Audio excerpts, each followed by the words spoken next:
Paul Thomas here today with Suzy Hayes and her son Evan Miles of Miles Wine Cellars here on the west side of Seneca Lake. Thank you very much for having me here, guys. Thanks for coming. If you would, tell the viewers a little bit about your winery and your business. Well, we started our vineyard in 1978, and we didn't start our winery until 2001. July 1st, 2001, we opened our house up for tastings temporarily, and then it was such a big hit that we decided to stay right there in the beautiful historic home. And a good thing to point out to viewers, too, that your winery is not hard to find at all. No. But it's not on exactly the main road. No. So you just hang a quick right just south of Earl Estates on Randall Crossing, I believe it is. Right. Or a quick right or left, right, depending which direction you're going, but just towards the lake. Head to it's the just lake. right at the head to the lake, and it's at the bottom of the road. That's right. Unless And- you're coming by boat. In which case, you could Yes. be parking next to this lovely dock we're on. That's Which accommodates all sorts of sizes, too, right?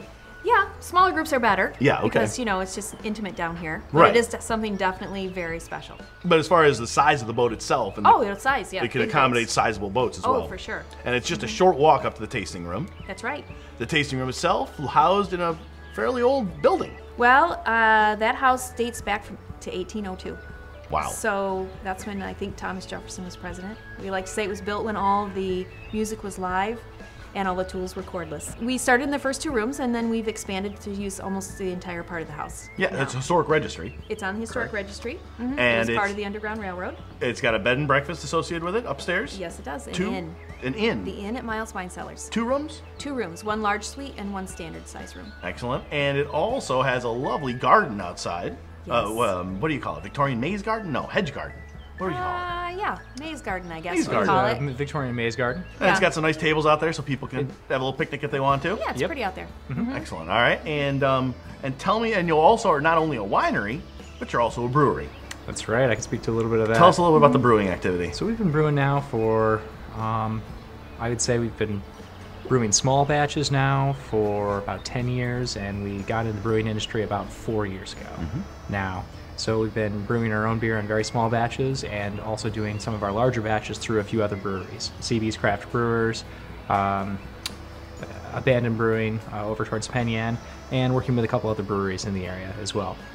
And we are focused on adaptive reuse of some of our wine barrels, grapes, and a few different styles that are balanced that also go with our portfolio of wines. Excellent. And something I want to make sure we cover, a couple topics I don't want to forget, is we've been talking as we do these interviews throughout the last few days, being reminded constantly of how many wineries are family owned and operated. Right. And you guys, I think, define that from top to bottom. Run down the list, please, of family members who help out with the business and what they do. Well, it started with my father-in-law, Dr. William J. Miles, and his son, my husband, Doug Miles. They bought the farm together. And now Doug and I are the owners, and all 4 of our children work within the business. This being our oldest, Evan. The next is Spencer.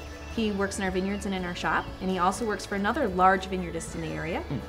Marin is next. She's a culinary student, helps in the tasting room. And then we have Jane. Which she's going to help you guys with the tasting room until she becomes president. Yeah, well, she's going to start with governor. And then go to And president. then possibly president, right? It's just We're neat. hoping for big things with that girl.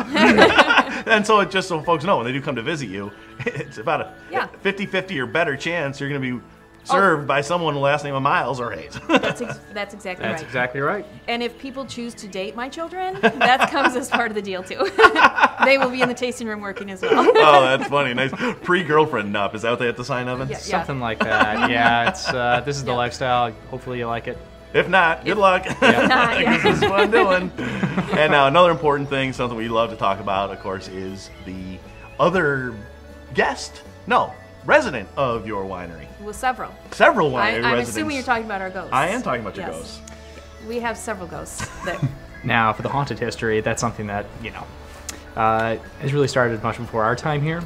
But we've also personified that in one of our labels called Ghost. Now, their history begins in the mid-1800s when a newlywed couple moved into the house and were renovating everything to get it ready for their children.